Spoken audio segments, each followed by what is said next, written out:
It's been nearly 7 months since a tornado tore through parts of southern Kentucky, claiming 19 lives. But as Jay Sobardo tells us, the effects are still being felt, and one family says the tornado took another life just this week.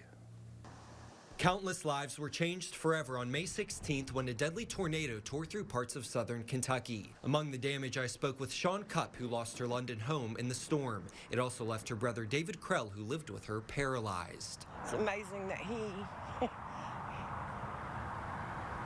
made it.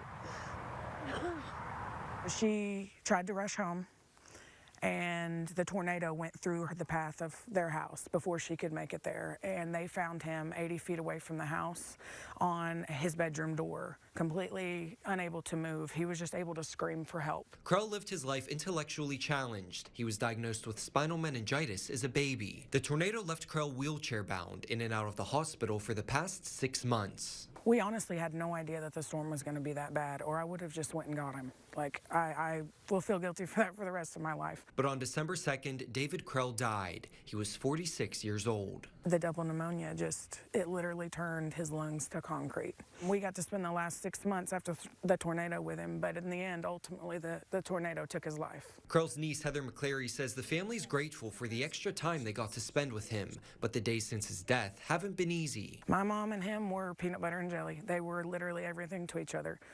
She's not dealing with it very well. The family now holds tight to memories and one final memento. He pointed to a napkin and a marker, and he wrote goodbye. And that was the last thing he did before he went to sleep for the last time.